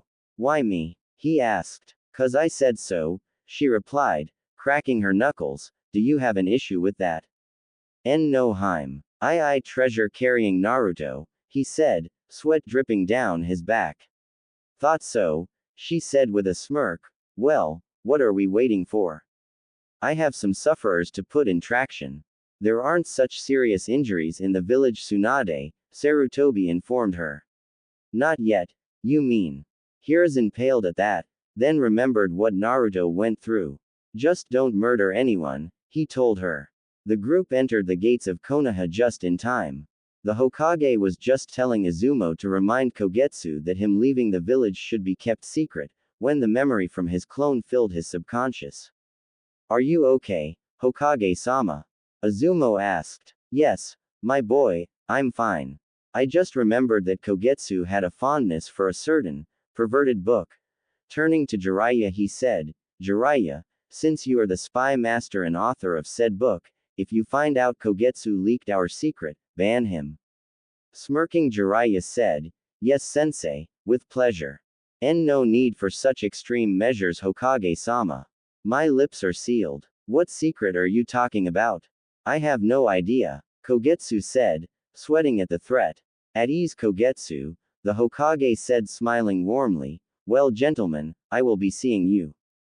The villagers were gawking at the Hokage walking by them, two of the Sannin following with the slug Sannin's apprentice.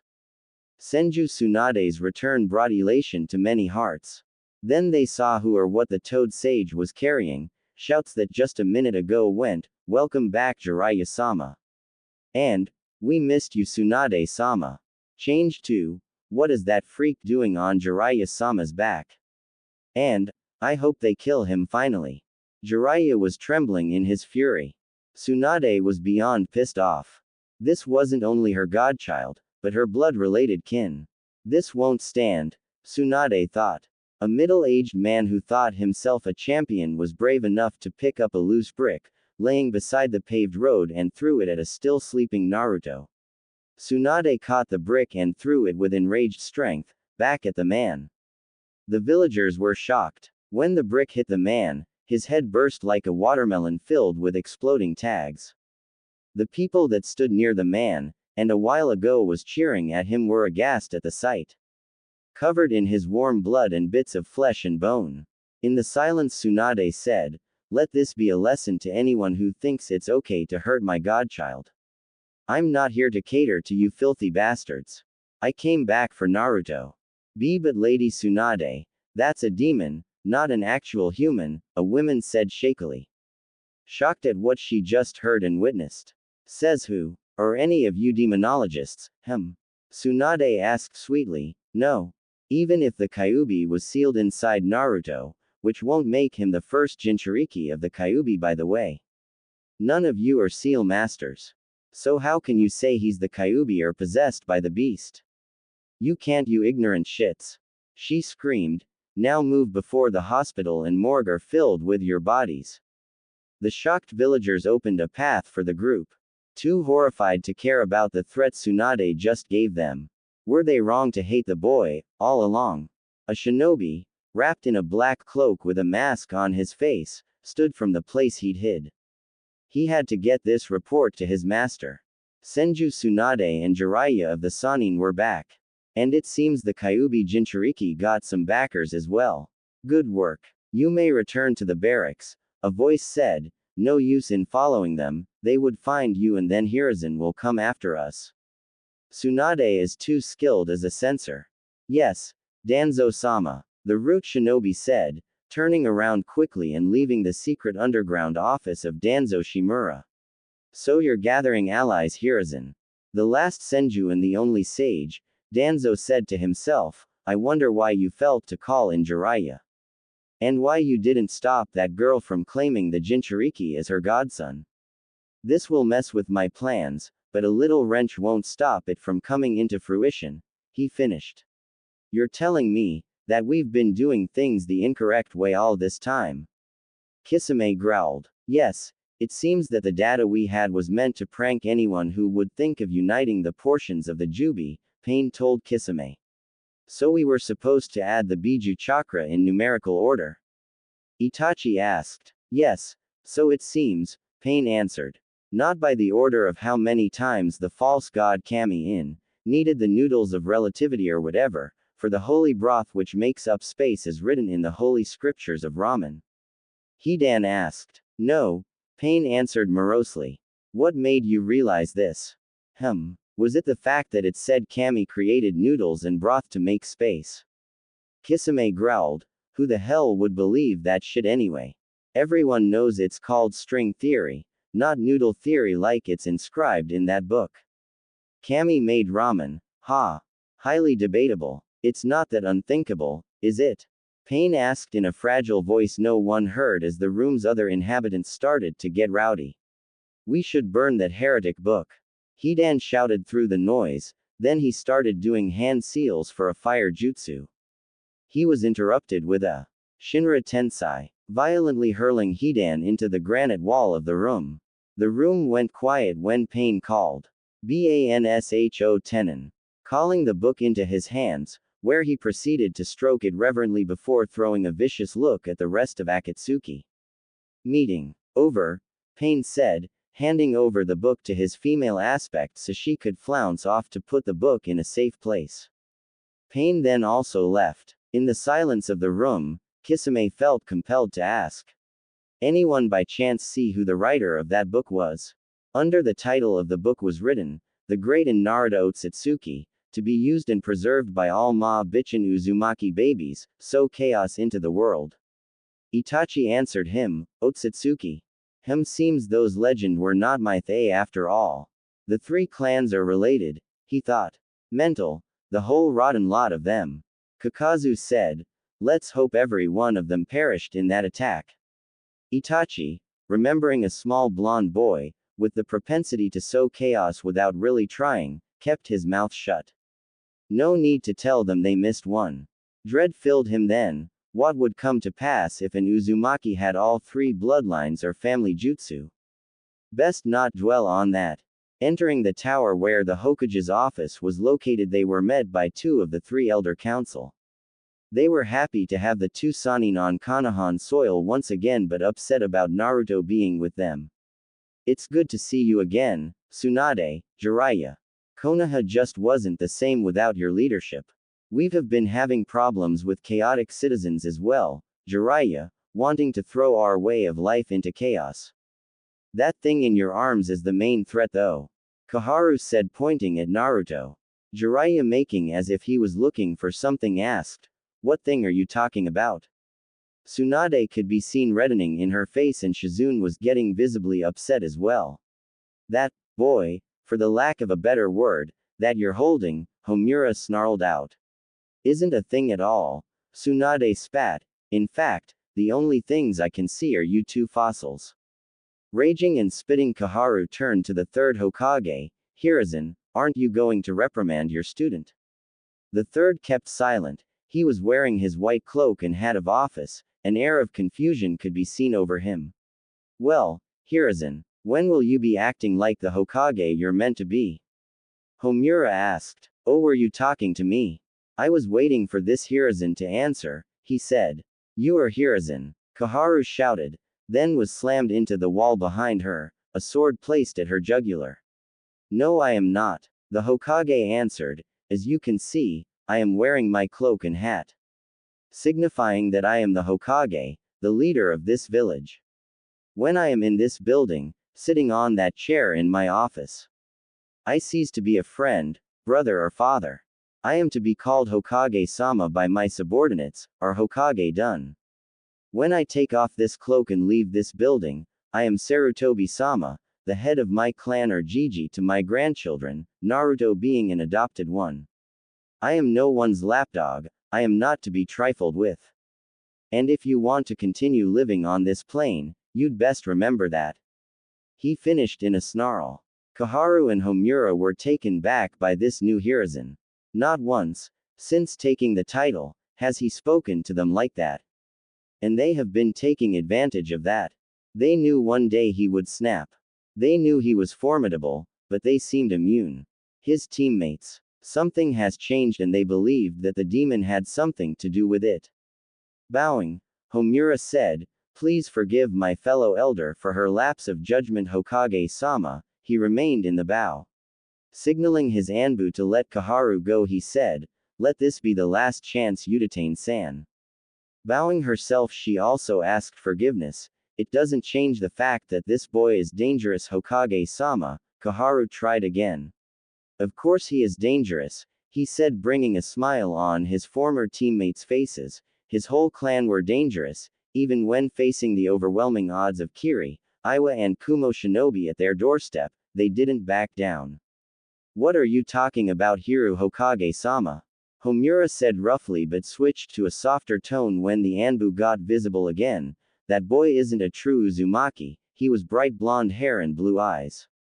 Those aren't characteristics of that clan. And if you were going to put his chakra level as proof, don't bother. We all know where he got that from. Koharu added. Oh, we all know. You know nothing, Sarutobi said. Tell me, Koharu, are you still able to sense chakra levels? When she nodded, he asked, tell me, is Naruto's chakra level still the same as it was? Kaharu had an intense look of concentration on her face.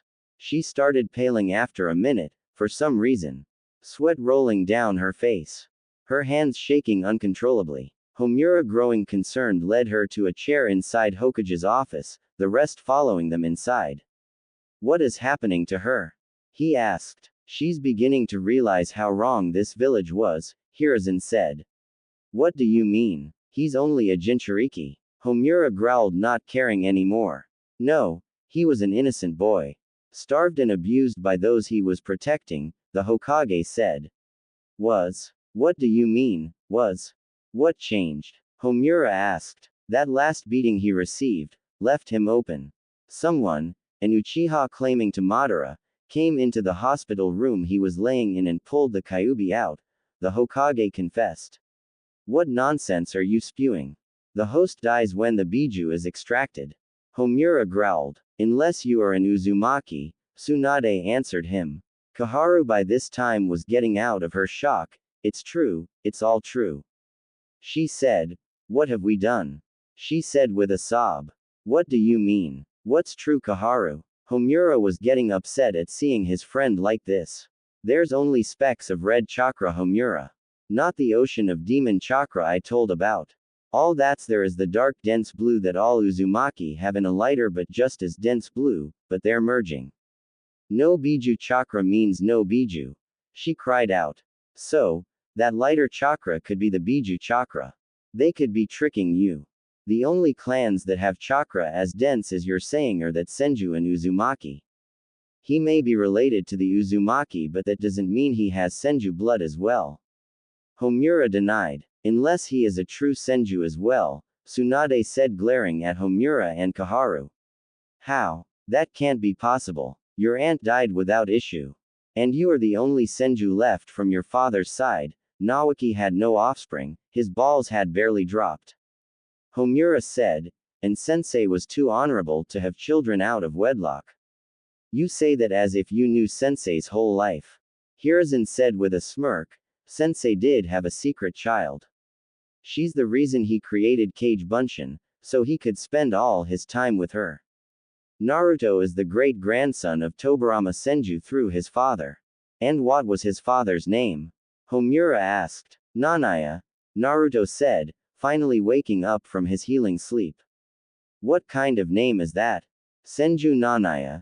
Seeing Jiraiya and Tsunade barely holding their laughter, he growled, you better not be playing around with me. His name was Nanaya. Business, you have been. Just 'cause you're an elder doesn't mean you deserve respect. And family secrets belong with family. Tsunade and Jiraiya were laughing at the face of Homura. Kaharu wasn't feeling jubilant at all. Please forgive me, Naruto, for all I have done to you. She shouted on her knees. Uzumaki-san, he said with a blank face. What? She said. Uzumaki-san, only those dear to me get to call me by my name until I take over as clan head, then it will be Uzumaki-sama to you sin 3 my clan outranks yours. Very well, she said, bowing deeply. What? Kaharu, you can't let this piece of shit get away with this. Homura said. That's the last thing he would say that day, since he felt a boot to his face, courtesy of Jiraiya. Kaharu left immediately after when the Hokage dismissed her. A shameful look on her face. The Anbu took Homura to the public hospital, dumping him without care. After the elderly elders left, one by herself, the other with the help of the Anbu. The 4 shinobi started planning for the future.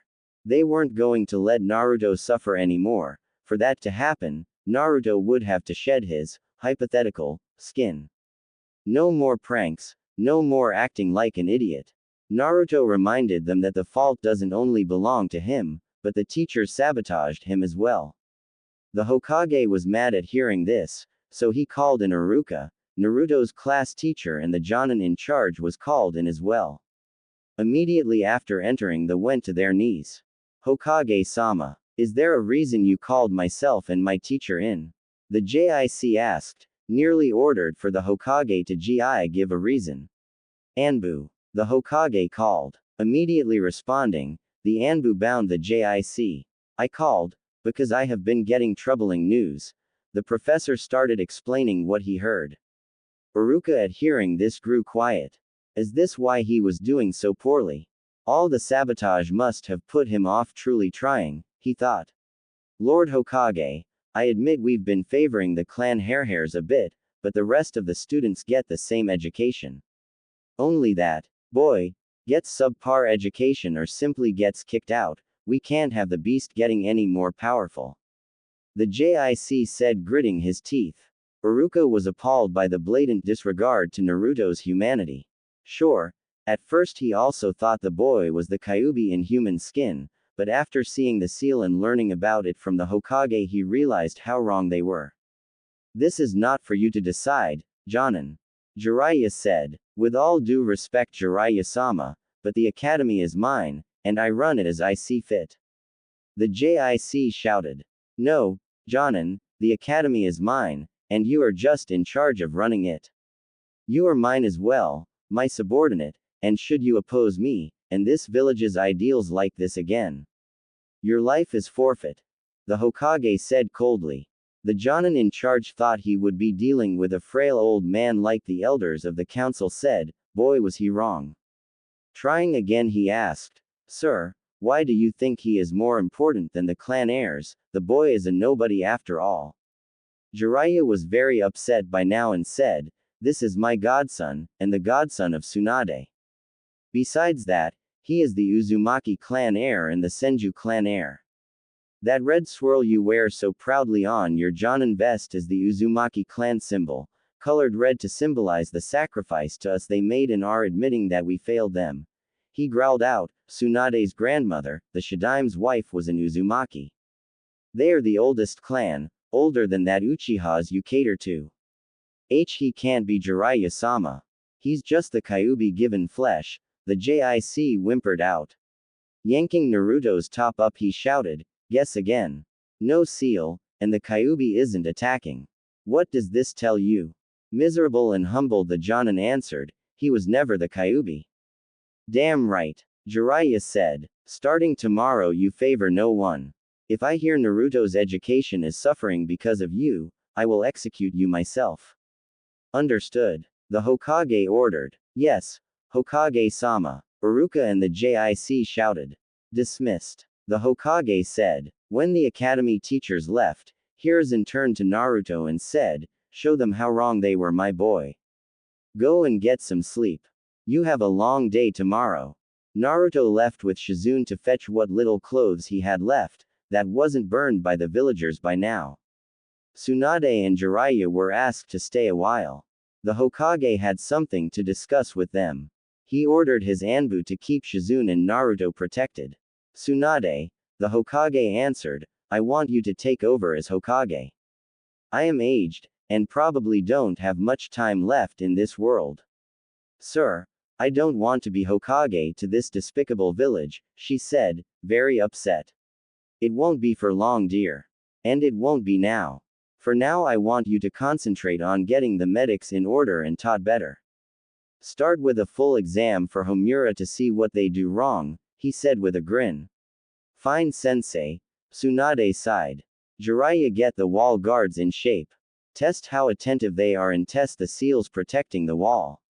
I have a feeling some of the seals have been compromised, he told Jiraiya. Yes, sir, Jiraiya said. Good. Dismissed. The Hokage said. Check. Danzo, what will you do now? My king is being safeguarded on all sides now, Sarutobi thought as he puffed at his pipe. Morning came much too soon for Naruto. The night before was like a dream for the preteen. After Tsunade and Jiraiya met up with him and Shizune, Tsunade showed them all to the Senju clan compound. Down its hall, that had doors going into a sitting area and dining area, he couldn't see many pictures and portraits of former clan heads, the Kages and their wives. After dinner, he went to bath and for the first time had someone helping him. He was shocked at first, but Tsunade said it was a right for the young men to bathe with older family members. Primarily those that would become shinobi, so that they become accustomed to seeing the female body and won't become seduced easily. It meant a lot to him, and he could feel a close bond forming between them. And so with a warm smile, she sent him off to bed. He wasn't looking forward to the academy. 3 years of humiliation, neglect and abuse at school would do that to you. He was sure there would be a lot of jeering at him missing school. No one would ask why he missed school, they'd simply assume he skipped because he's a bad kid. It's not like they know me, he thought. They only know the dumb orphan kid that adults sometimes call a demon when they're whispering. Naruto, come to eat. You have to go soon or you'll be late, Tsunade exclaimed. Naruto grinned. The last few days have been filled with first for him. First time having a father figure, first friend, first true fight, the first time someone stood up for him, first mother figure, the first time he did seals and the first time someone attended to him. Life could only get better now, he thought as he walked to the family kitchen, dining area. First time someone made him breakfast, he told himself, feeling the heat fill him again. After he ate his breakfast, he jumped up and said bye, running off before being stopped and pulled back into a hug. Have a great day, Naruto. Tsunade told him. First time someone saw him off, a smile appeared on his face. Yes, auntie, he yelled, joyous tears in his eyes. Reaching the academy building didn't take long, although it was long enough for his smile to almost cease. They were scowling at him again. Angry, hate-filled eyes, mixed in with miserable gazes. He was reminded of the differences between Konoha and the capital. The people of the capital didn't lose as much as them, he thought. Just when the stares were becoming too much for him, he felt a delicate hand on his shoulder. It was Shizune. Naruto was confused as to why she came. Shizune was glad she ran after Naruto to give him his lunch. The villagers were making him distressed again. You won't make it through the day without lunch, Naruto. Here, I made this bento for you, she said. Thank you so much, Shizune, he said with a small stutter. Things have been going so wonderful for me, now I'm back to endure this hatred. Shizune hugged him gently. Only now you have family in your corner, she said. Naruto's smile soon was back to its true brilliance. Thank you, Oni-chan, he said. You, someone exclaimed. Stay away from that boy, he'll only bring you pain. Shizune turned a glare towards the man who spoke to them, seeing a shinobi wearing a Chunin vest staring at them. Best come with me, miss, he said smugly, believing he hurt Naruto by making her hate him. He went to take her by the hand only to have someone grip his wrist. And why would she be going with you? The person that gripped him said. To get away from this little monster. Now let go you. He started saying with an angry glare in his eyes at being interrupted only to change it to fear. Lord Jiraiya. He whimpered. And you'd be the one brave enough to face this monster? Jiraiya inquired innocently. Why yes, Jiraiya-sama. The man said, his fearful stutter slowly changing back to arrogance. I have been keeping all the pretty women away from this demon, he bragged. He thought since Jiraiya was a known pervert he would appreciate that. May I know the name of such a brave shinobi then? Jiraiya asked. Mizuki, sir, he said with a smirk. I teach at the academy where this thing sadly also happens to study at. Mizuki, what would you say to a no-holds-barred fight between you and me? Jiraiya asked. You see, my student Minato and I would have these fights, back when he was still alive, where we fought with the intention to do harm. Now that he's not here anymore, I feel myself slipping, growing rusty. Mizuki by now has grown very pale. The people surrounding them surprised at the confession but kept listening. Seeing as you're brave enough to go against the very demon that killed him, it would mean that you are more powerful than the fourth. So let's go, we'll fight in the forest of death. Seems apt, don't you agree? Jiraiya finished saying. No, sir, I can't fight you. Mizuki screamed, I'm not as powerful as the fourth. Then, how could you fight a demon to save pretty ladies? Unless, Jiraiya said, unless what sir? Mizuki stuttered out, unless he's not the Kyuubi. Tell me, has he retaliated before? Jiraiya asked. He pulls tricks on anyone that was terrible to him, sir, Mizuki said. Anyone die from these pranks?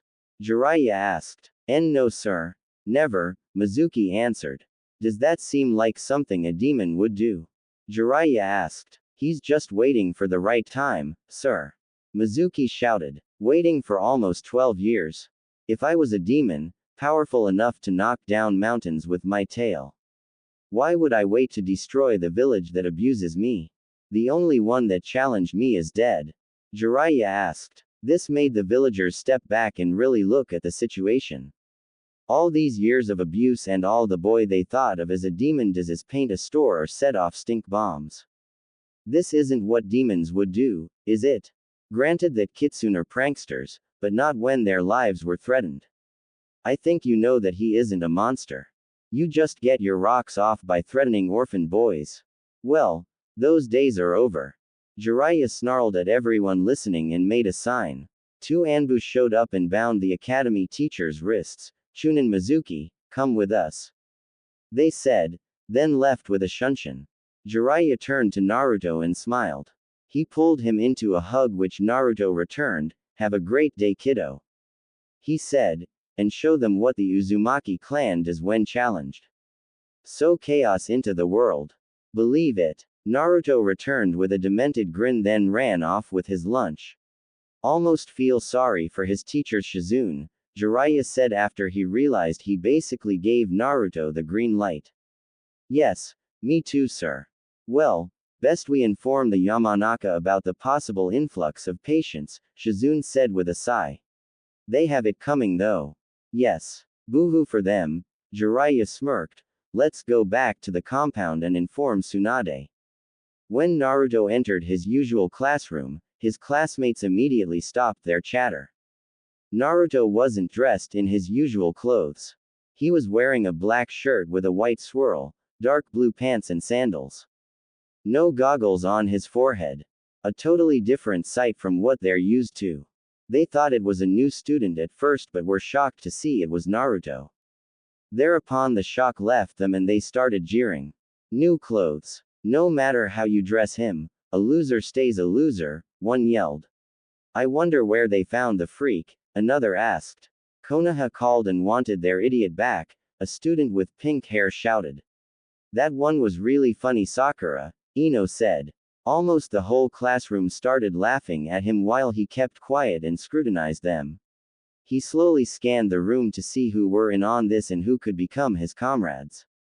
He spotted Aburame Shino eyeing him quietly, Inuzuka Kiba frowning at the class, Nara Shikamaru lifting his head to scowl at Ino and Hinata watching him with sad eyes and balled-up fists. Guess I'm not loathed as much as I thought after all, he speculated with a smile, something to look forward to then. Hey idiot, what are you smiling at? Did you have a fart or something? The Uchiha smirked. Oh Sasuke, that was brilliant. Sakura and Ino simpered. No, Sasuke, I just saw your haircut and got reminded that God always punished asses. He gave you a duck butt. Look at that, Naruto said with his own smirk. Quiet filled the room, then everyone looked at Sasuke's haircut. All the boys started laughing at him and Hinata turned slightly red with her hand over her mouth. Take that back you orphan freak, Sasuke growled. Takes one orphan freak to know one, I guess, Naruto quipped. Naruto. Say sorry. Sakura and Ino shouted. I will when he does, Naruto said with a glare. I don't have to say sorry to you. Sasuke said with a smirk. I am the clan heir of the Uchiha while you are a nobody. Wrong. Naruto said. I am the clan heir of the Uzumaki. Shikamaru immediately sat upright, Hinata looking intently at Naruto while Shino's eyebrow lifted slightly. There's no such clan you idiot, Ino shouted. Wrong. Shino said making the whole class look at his direction. The Uzumaki clan of Uzushio were a formidable clan that got wiped out after a joint attack from Iwa, Mizu and Kumo forces. Why? Because they were feared for their proficiency with Fuinjutsu, their chakra capacity and skill in Kenjutsu. It is known that the first's wife Mito Senju was an Uzumaki and one Kushina Uzumaki, who I am going to assume was Uzumaki-san's mother, was the second most powerful shinobi in the village after the fourth Hokage. That still doesn't mean that you are related to them idiot. Sakura screamed. Characteristics of an Uzumaki are red hair, which Naruto doesn't have, probably because his father had stronger genes. Huge chakra reserves, which would explain why he can't do a normal bunshin. And an advanced healing, which he also has, Shikamaru drawled. You said it yourself, Shika. Naruto doesn't have the red hair. Which means he's not a real Uzumaki, Ino said, slightly unsure of herself. Unless he has them, Shikamaru said, looking at Naruto. Them? What would they be? Sakura said, still believing this to be a prank. Adamantine sealing chains. Naruto brought out a little of his chains. There. Enough proof. Naruto is a true Uzumaki. No, shut up. I need more sleep, Shikamaru said. So what? You have a clan. They're still a clan of nobodies compared to mine, Sasuke said, wanting the limelight off of Naruto. What makes you think that, Sasuke? Naruto asked. We founded Konoha, he said. Together with the Senju. And we helped. While the Uzumaki had their own nation, Naruto replied. We have the Sharingan, Sasuke tried again. We have these chains that can bind Biju, large chakra cores, and a gift for Fuinjutsu, Naruto smirked. Fat load of good those were when you were wiped out, Sasuke snarled. Eyes that couldn't predict their death at the hands of one man barely into his teens, Naruto said calmly, immediately having to dodge a kunai, which hit the Jonin in charge as he was passing by the open classroom. Ah! Right in the noodle! He screamed. Iruka, who was about to enter the classroom when the JIC passed, hurriedly went to help. Who threw that kunai? He shouted. Ino and Sakura pointed at Naruto. It was the idiot, sir, Ino said. Yeah, he was trying to impress me, Sakura added. About then, some medic nin came to get the JIC. Iruka, recalling what Naruto had gone through in this class, didn't believe them. So he threw a kunai over his back to impress you? He asked. You know what an idiot he can be, sir, Ino said. Anyone know the truth? He asked the class. Hinata held her hand up. It was Uchiha-san, sir. He got upset when Naruto-kun threw his insults back at him and threw it at Naruto-kun's head. Hinata stuttered out, upset at Sasuke for endangering Naruto's life like that. Is that true? Iruka asked. Yes, sir. Everything Hinata, Hyuga-san said was true, Shino and Kiba said. Sasuke, go to the head of the academy's office. Sakura and Ino, come with me. Iruka shouted. Sasuke stood and walked past Naruto, an angry glare on his face. Sakura paused, her face spotted in anger or embarrassment. Ino had a look of resignation and dejection on her face. She knew Iruka was taking them to their parents. This won't go down well if Naruto's story of his heritage is real. Come on, Sakura, she said, no use making it worse.